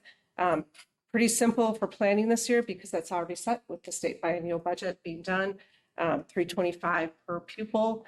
I do want to mention that $325 is our increase per pupil, which is less than CPI. So just keep that in mind, that we're less to work with than our inflation costs. Transfer of service, this is also part of revenue limit. Whenever we have students that are either English as a second language or come with an IEP move into our district and there's related cost, like having to add staff or special services, we can include that cost on our revenue limit.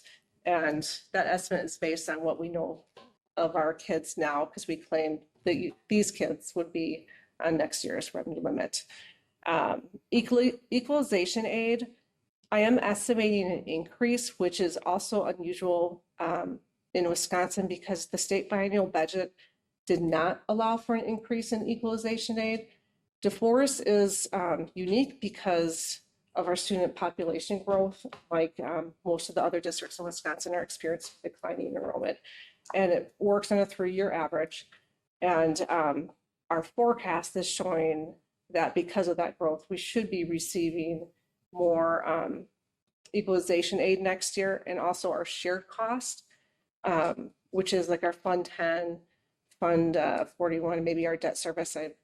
In that calculation, that shared costs remained relatively the same as the previous year, but we had more kids. So then the math of that is our shared cost per student went down, which means we actually have less of that third tier of the aid formula. Usually we have a negative amount, was less negative because we spent less per kid. That's kind of a long way of saying that.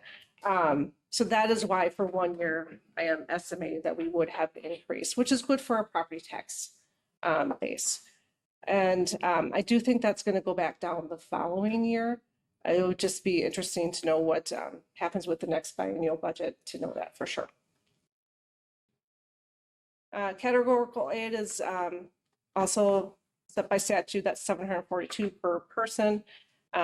Also under the revenue limit, or actually outside of the revenue limit, but still part of the levy, would be an increase in Fund 80 that we'll talk about in a little bit as well. That's related to some Fund 80 expenditures that we want to go through with you. And then just a few other things that I'm adjusting on the revenue side would be lowering interest revenue. Unfortunately, those rates have dropped for investments. I really enjoyed it during that time that they were great, but they're not going to continue for the foreseeable future. So there's less revenue there. And also our federal funding has gone down a little bit for the title grants. We did get our first allocations, and that's actually because Wisconsin as a whole has less of their poverty rate went down, which is great for Wisconsin, but not great for the grants that use that number. We do not know the flow through grants yet that are for our special education services. So expenditures, pretty normal for like across the board budget centers, CPI rate for the most part, with some adjustments, larger increases for technology and building and grounds. We are finding a lot of fluctuations with like technology. One day it might be a certain price, the next day it might be 20% more. Same thing in the maintenance area and services. It's been challenging to predict what we need because it's never know. Utilities is, yeah. So those two, I would predict that we need to just focus a little bit more on to help with that. For staffing, we use for our factors, enrollment projections, current programming needs, and building schedules determine a lot of what our staffing needs are. As Rebecca mentioned earlier, through the attrition, we are planning on reducing some staffing with those bubble classes moving through. We're finding that we do have the ability to reduce at Windsor, Eagle Point, and a half-time PE at elementary level, as well as a full-time position at the high school. And each of these was through people either retiring or moving to a different area. So thankfully, we're able to do that without having to let anyone go, which is really the best case scenario. And then on the other hand, because we do have higher class sizes moving through the system, we do need to make some additions as well. So there's some FTE that we're planning on for FIED at the middle school, a counselor at the high school, FIED and health at the high school, and a FIED, or not a FIED, but an art teacher at the high school. That's a big celebration. Yes. Oh, yes. We've had one art teacher at the high school for a long time. We're adding another one. So that will allow that to expand. It's much needed. That teacher's been teaching on overload for a couple years now. Also, we're reconfiguring because we need to be creative because we don't necessarily have more money to work with.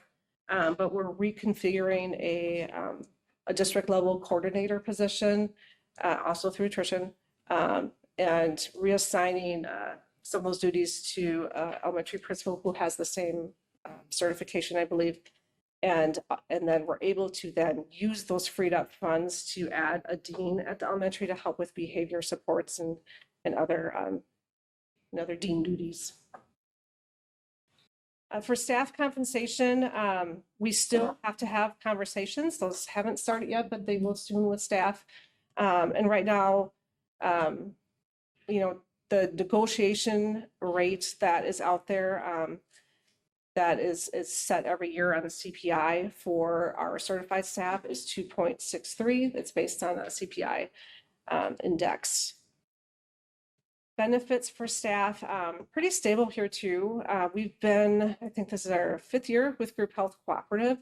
And the rates have been very stable, so 6.5%, where a lot of our peers are seeing double-digit increases in health insurance. So that's been really great for us for these 5 years to be able to keep that cost pretty stable. I'm going to do a shout out to our HR department and Kathy Davis as well for working through this. And I know it's Augustine that does a lot of that work with Nate, because I just met with the Badger Conference superintendents. They were all sharing their rates. This is the lowest one. And the fact that we've been able to keep that is just awesome for the budget. And it allows us to focus on programming and staff and for the kids. And obviously we want our staff to have quality healthcare too. So I really just, this rate is something we're celebrating. Yeah. And I don't think to do it, it's Nate and Sue, but it really, yeah, it is absolutely wonderful. And just sitting on the meetings with the Group Health Cooperative, I feel like it's been the most transparent insurance company I've ever worked with. Because usually I feel like they can hide behind the numbers and never really truly know what your experience ratings are, but they're very upfront with information, which has been really very refreshing. Dental insurance, we self-fund that, so we have more control over that rate. But we don't have a need to increase it, so we're going to keep that at the rate it is this year. Okay, community service fund. This is where we would like to do some changes, and I feel it's pretty warranted at this time. We've been mostly, Roz has been doing a lot of work with facility usage and really getting a better sense of how we're using our facilities outside of school hours, what groups are using them, what resources are needed to keep these spaces available for the community. And we basically have 2 full-time custodians that are for that use of the facilities, for community use of the facilities. Community service expenses really should not be in the general education expenses, because those general fund goes to determining what our shared cost is for aid. And the community service really has nothing to do with education. So that's why we really should, now that we've isolated that these are related to community service, pull those out and use the community service fund 80 to fund these positions. So what you see is a recommendation in the parameters to build this around, assuming that we're going to fund those 2 positions. I did put an estimated cost there. That's for salary and benefits.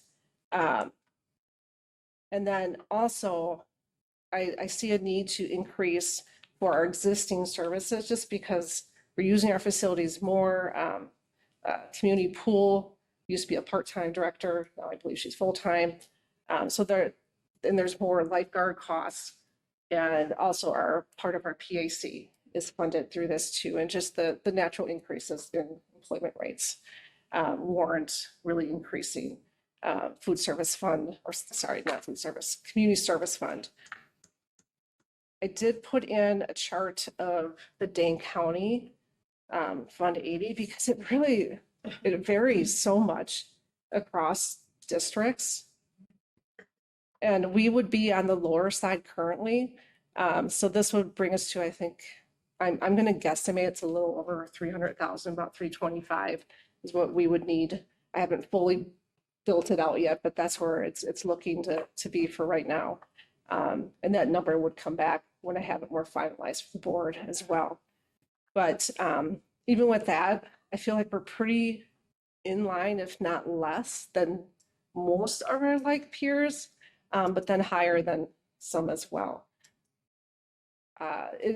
One of the main things I think that really depends is what else is available in those communities to provide community services. Like Cambridge, I used to work there, and I know that they have a very robust community service program that all runs through the school district versus places that have municipalities that would run those things. So, and there's also community usage of the facilities that just vary by what you have to offer. So that's why there's no like direct comparison that is easy to do with these. But just looking at what else is going on in Dane County, I feel good about our number. And I don't feel like it's really outrageous compared to other areas. The tax impact is pretty minimal, and I do think there's a way, as we have some fund balance built up in debt service, that I can offset that. So I don't think it's going to be noticeable. I won't know that until I've officially done all the budgeting, but I think I'm going to try to keep it so it's not noticeable. And all of that comes back to the board before we do anything. Is there any questions? And this is a bigger change, so I'm just wondering if there's more. We had a year ago or something, Raz, you guys put together some suggested ways for the community to pay back. Youth football to pay for some of this, or, whatever, these different clubs and things. Did that turn into anything? The reason I'm thinking of it is that they should help pay this debt. If they're using it, then they should. When we look at this, that I'll keep that part separate because this is really about staffing, and I'll add a tiny correction of what Kathy said. Those two positions are high school only. So we looked at our data to go, where are we using it the most? And so we staff two people. We staff a person 4/10, so somebody who works Thursday through Sunday, and then a person that runs Saturday through Tuesday, knowing that the majority of our larger events are weekend and then Tuesday and Thursday being those times. When we look at our events, so I'll use this month just as an example, and it's a low month. April's pretty low with our usage of our buildings. We have 36 events today in our district, just today, ranging from 6 a.m. to about 10 p.m. So 36 events that are going on throughout our district. In the month of April, we have 631 events. And so that's where this comes, not so much what are we charging, but how many events are actually coming through our district, and what do we need to do to support those events clean? Because when we think about when they come, they'll work until we're having groups are in our buildings until about 10 o'clock, and our custodians end at 10:30. So if you're using the event, it's hard to get going with that. So I'll keep that separate with that piece as we continue to work with our community groups. Because a lot of that was just our level 2, which is our not our for-profit groups or out of community groups. Level 1 is our district sponsor groups. Level 2 are our groups that are in our community that are using our facilities. Level 3 are those outside of our community that want to use our groups. And then level 4 is our for-profit groups that come across with that. So kind of taking it all around there. This was a need just to keep it. In the past, before I came in, all the work on the weekend was overtime and volunteers. And so we didn't have anybody scheduled for the weekends. And it was, who would like to work? You've done your 40, now I could use you another 10 to 15. And so we did some moving around of positions to do that. And that's where those two. And that was really quite costly. So it's overtime and burned out our staff. Big time. And I wanted to leave because they were burned out. So I feel like you're coming up with a solution to a sustainable model. How do we do this? And really look at people too to own those spots. So we do have custodians that are athletics and activities based. Your expertise is in gym care, facilities care around auditoriums and those kinds of things. So that's another change that we did with that. With your numbers, you said 36 events tonight. Yeah, today, ranging from 6 a.m. But how many of them are at the high school and how many of them are community events versus district events that we should be paying for anyway. I don't have that exact, Okay. that exact number, Okay. but it'll range with everything within that. Like this morning, I could say we had 2 community events in this building alone. But in district office, It was at district office, yeah. but these positions are solely for the. Or they are high school, So I right? just wonder, like, Yep. balancing the look of like those 2 positions solely at the high school, which I imagine the high school is the most widely It is. used in the It is. community, right? The building itself and Yep. everything and it entails. But like to pull, I don't know, that it is getting creative because I just feel like I don't know if those 2 full positions, a lot of the high school events that happen are our own district events that happen later, but we're pulling them out of a community fund. Sure. But I don't know how you would do, I don't know how you would creatively work that to be like, oh, okay, well, 0.5 hours are gonna go to district office for a half, you know, when they spend that And then when here, we and use- yeah. we're using our middle school staff to Yeah. fund that one or Yeah. harvest or things, but you're exactly correct. Yeah. Absolutely, You're gonna 100%. create a new money around, I get that. But Yeah. that was my same question, like, how do we try to recoup some of that if possible, right? Right. And this doesn't mean that there wouldn't be fees. Yeah, no, sure. Yeah, we actually have to charge fees. To offset. Right. And part of the custodial piece is for the pool as well. So there's a lot of needs for maintaining that pool. I appreciate the comparison districts, but it sounds like everybody's all over the board as to what they use this Fund 80 for, and I'm looking at the numbers like, what? Like, that doesn't. Yeah. Yeah, there's one of our neighbors that they have a lot of private schools in their district, so they have their middle school program is open to all the private schools. And so that's a community service fund for them. We don't have that, but it's just, that was something I learned that they were using that for. So like Fund 80 gets used for, I know that the pool charges for some of their lessons. So that all goes to Fund 80 then? Yes. Okay. Yeah, all the revenue offsets and it's built into that budget. Okay. Yeah, we'd have to charge a lot if we were gonna break even on a pool because they're just so expensive to No, operate. no, yeah, I'm not saying that. Every little bit helps offset. Oh, absolutely. And you look not only with the staffing piece, but you also look at what some places do is they'll start to break apart utility costs. Yeah. When you're using this, because electricity, heat, everything plays into that piece with that too. It's almost like a per mile, like when you be like, I'm gonna reimburse you 75 cents per mile, like that's what it costs, like wear and tear on the building and Yeah. staffing and whatever, Yeah. this is what, yeah, be more than 75 cents, but I'm just saying. It does matter though, when, like, I feel like we've been capped for so long with general education expenses. Anytime we can pull out something that we can legitimately have data for and legitimately be a community service fund, we ought to be trying to do that because we can't afford to, continue to have. Can't subsidize. Yeah. Yes. I agree. Yeah. So all of the revenue that we get from these outside levels 1 through 4. go into Fund 80. And then we're just, yep, and then but we're looking for more. Right, yes. So that we don't have to charge them more also. So Correct. that's because that's been It becomes a win-win we're perhaps. navigating that about how to do that equitably, Yes. consistently. Yeah. I mean, when you think about, like, we talked about budget with food service being in debt, right? And that, I mean, they seem like small amounts and then I'm sure adding them up continuously like that. And then we're transferring this into there. It's just, yeah. But if this is more visible, we also have a better opportunity to recover, maybe not all of it, but maybe more of it, or at least understand what the cost may, I mean, I get it, the costs are always gonna be hard to figure out between what the kids that are in the district versus what's an outside expenditure or whatever. And there is, when you look at OE12, the responsibility of us to provide these facilities for our community. I think it's very important that we provide these awesome facilities we have to our community to make sure that our kids have the best facilities that they possibly can, that they can learn and grow from. I think it's extremely important.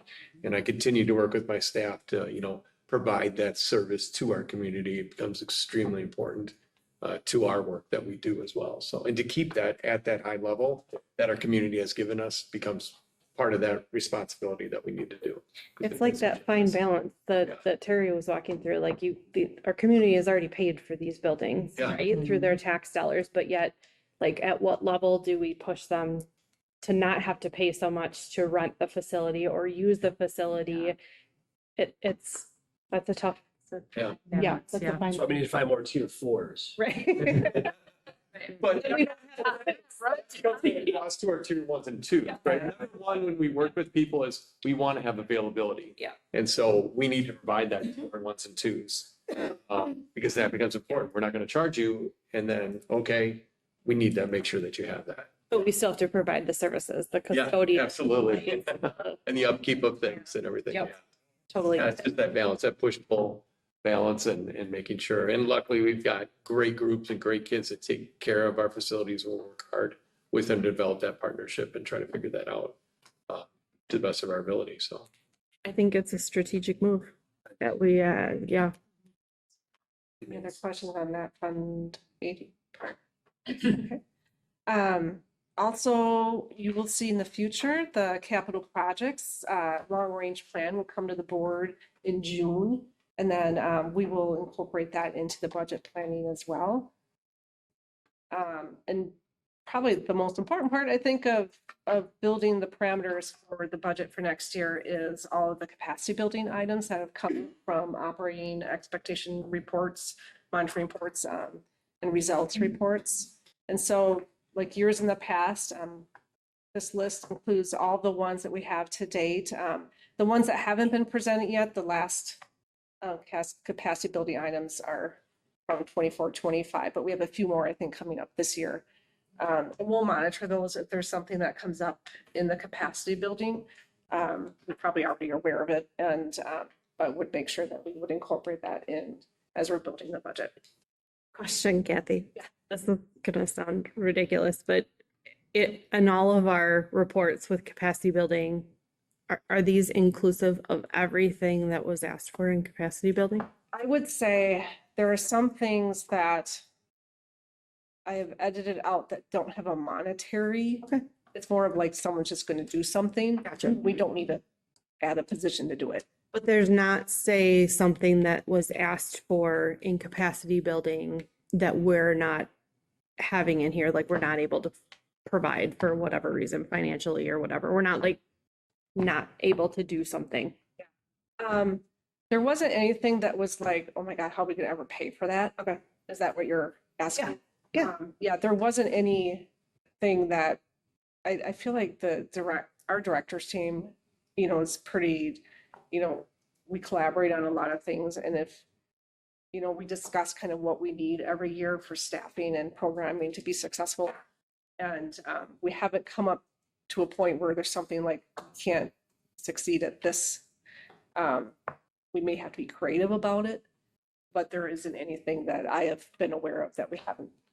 Right. I will 100% say though, that every director and building administrator feels the pressure of if we're going to add something, it needs to come from something. Like we just don't have, when you have an $850,000 difference from what we were projected from the state government, we can't just say we want to add all this. So you'll often see maintain in the capacity building because we're fighting to just maintain some of the programming. Yep. And that's, unless something significantly changes in funding, that's our reality, is that we have to work really hard to make sure we maintain.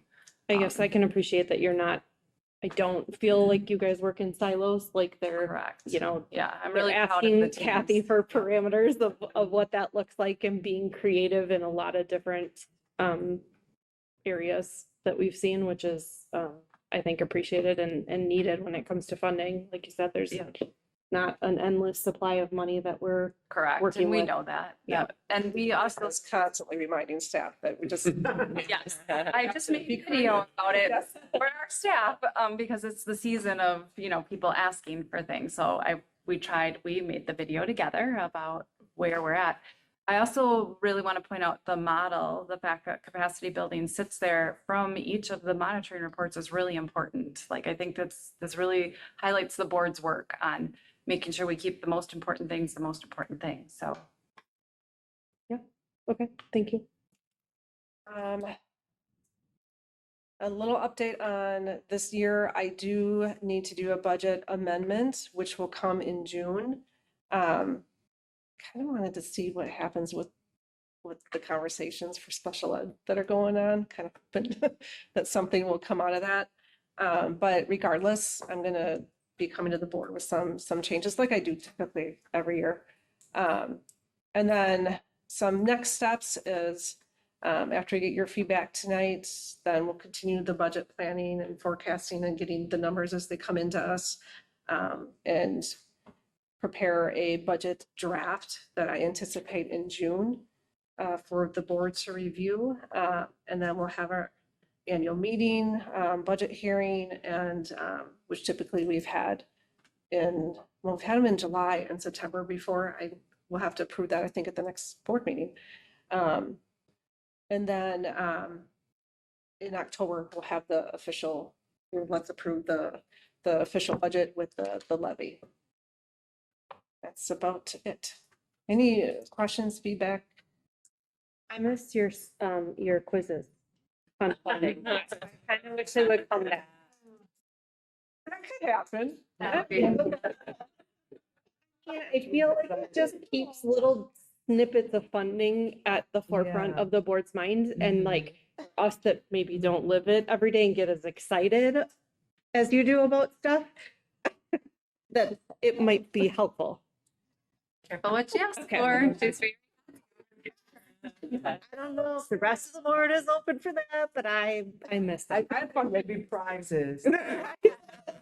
Like a crown. Yeah, there's a competition. That's how it feels. Free It's about your money. Yeah.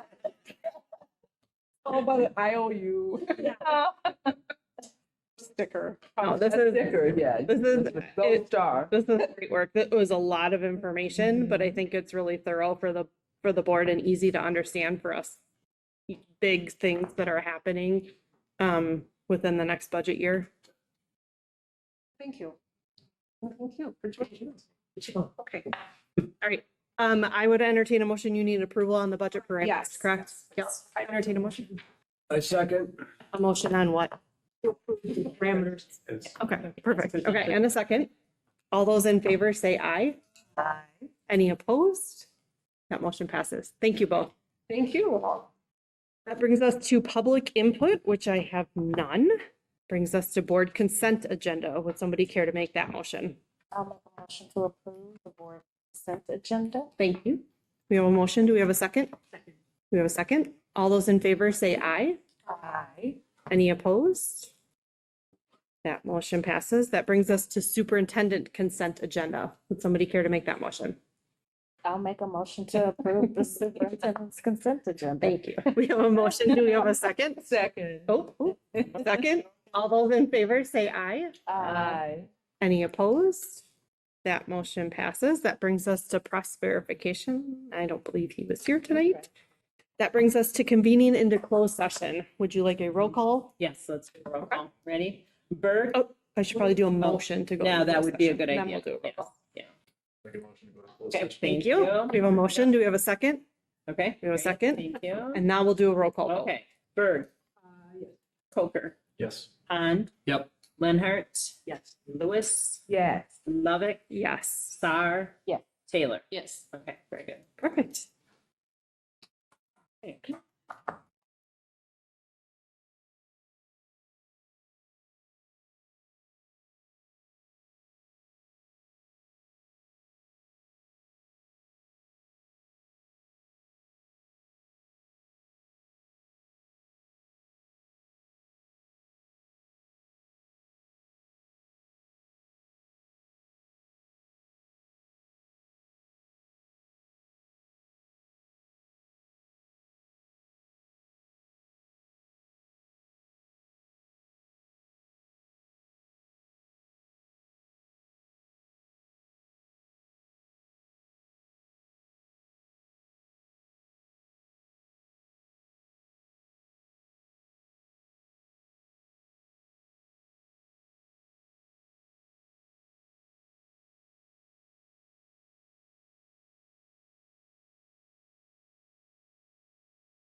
Is there, we're on item 14, further discussion or action related to closed session business. I would like to make a motion to accept the resignation of the high school principal as presented. Okay, we have a motion. Do we have a second? We have a second. All those in favor, we're going to take a roll call vote. Yes. Okay, ready? Berg, Yes. Coker, Yes. Han, Yes. Lenhart. Yes. Lewis, Yes. Lovett, Yes.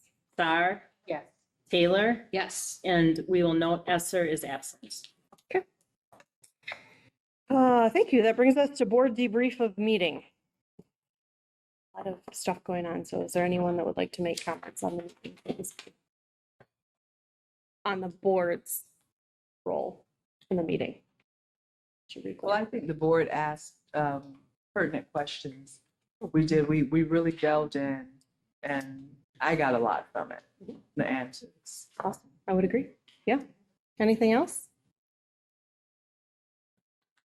Linda's thinking. I can see it. No? Okay, that's okay. It's been a long meeting. I would entertain a motion to adjourn. I'll make a motion to adjourn. Okay, we have a motion and a second. All those in favor say aye. Any opposed? Meeting is adjourned. Thank you, everybody.